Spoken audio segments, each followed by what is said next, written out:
evening. This is Cherie Sims. This is my presentation regarding CEO for a Day and the changes that I would implement. Successful leaders in healthcare must be able to showcase business competencies, interpersonal skills, and clinical understanding to develop a team within the industry that strives for excellence. Recently, healthcare professionals have been the focus point across social media platforms and news outlets globally. There is a need as a leader in healthcare to be able to support frontline workers as well as manage and train capable leaders to handle these obstacles. As we move forward in this presentation, I will share at least 3 areas that I would address as a CEO for the day at my chosen facility of Naples Community Hospital at the Brookdale Center for Healthy Aging and Rehabilitation. Healthcare in America is at a turning point with technology advancements, payment model changes, and healthcare delivery. These challenges present complex risks for healthcare leaders and CEOs. It has been echoed that in order to improve a healthcare organization, you must have the CEO on board. CEOs are known for taking ownership of their organization's issues and making big and bold moves to improve complex situations for employees and patients alike. Some of the things that I would implement are daily rounding and listening, essential components of healthcare decision making, as employees play a vital role in patient satisfaction. My first listening forum will be with staff members who have a birthday in that month. Each employee's name will be added to a drawing, and 12 employees will have an opportunity to have a lunch with the CEO. This small act will build rapport with frontline workers and provide a different perspective other than the managers and directors' point of view each month. As part of the Rounding and Listening initiative, I, along with other executive staff, will visit a patient on each unit every day in an effort to build rapport with management and frontline workers.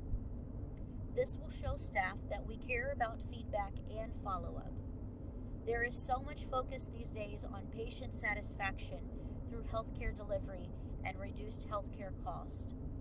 However, with the increased healthcare crisis, it is leadership's duty to show appreciation for our healthcare professionals, both clinical and non-clinical.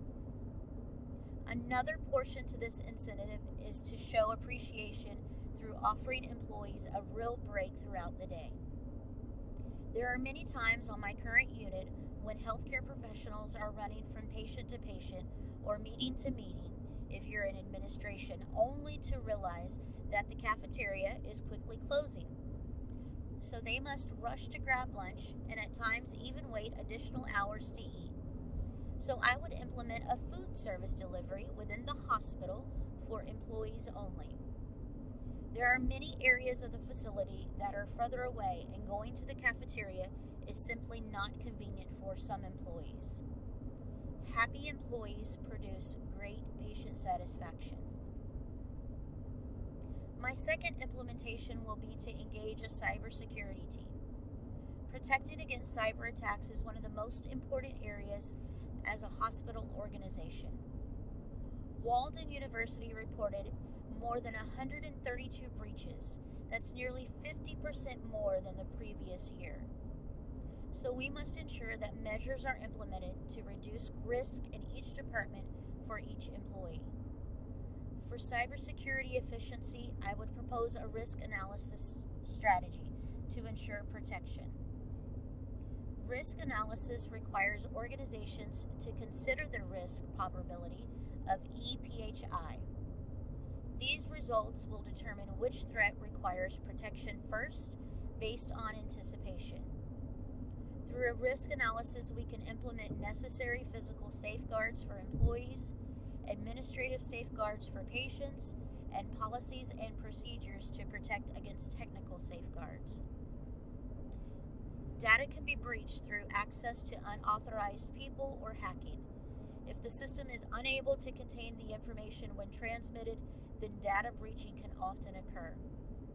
Health systems, therefore, must ensure security measures are valid and capable of backing up.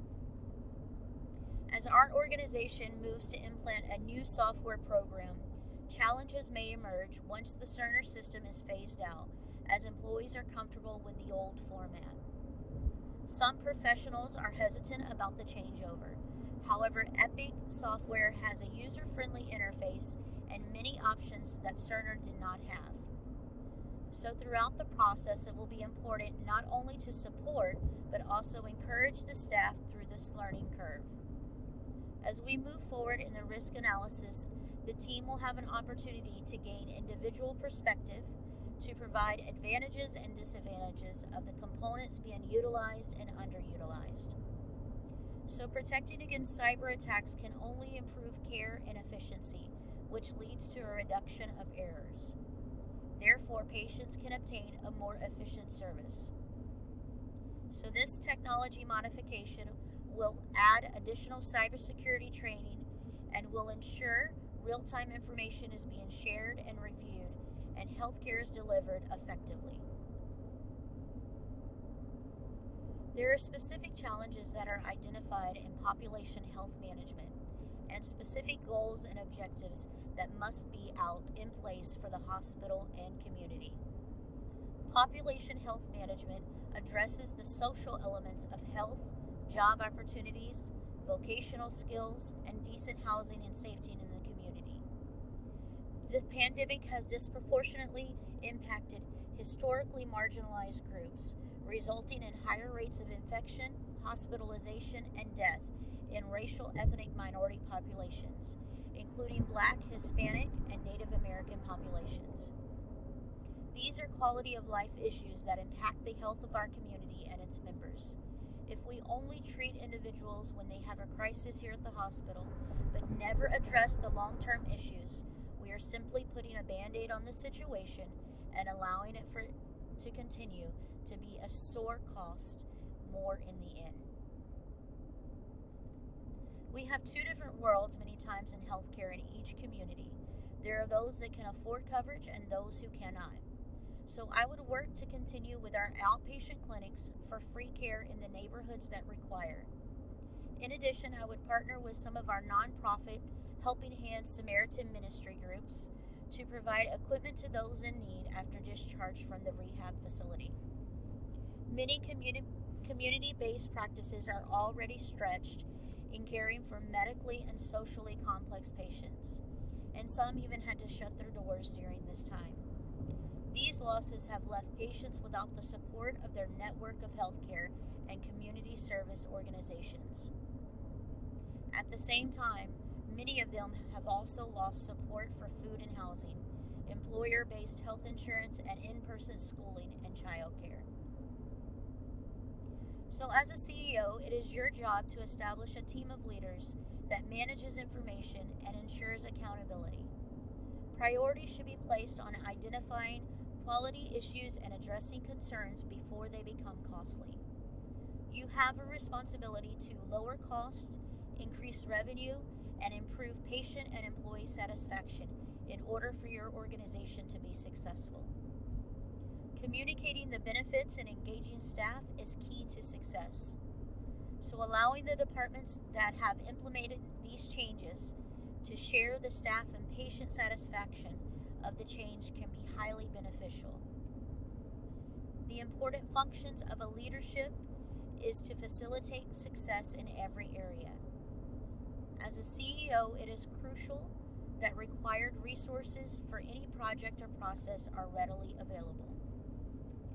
Obtaining patient and employee feedback allows for the executive team and leadership staff to establish training and ongoing education so that all members can build confidence in new elements of a process change.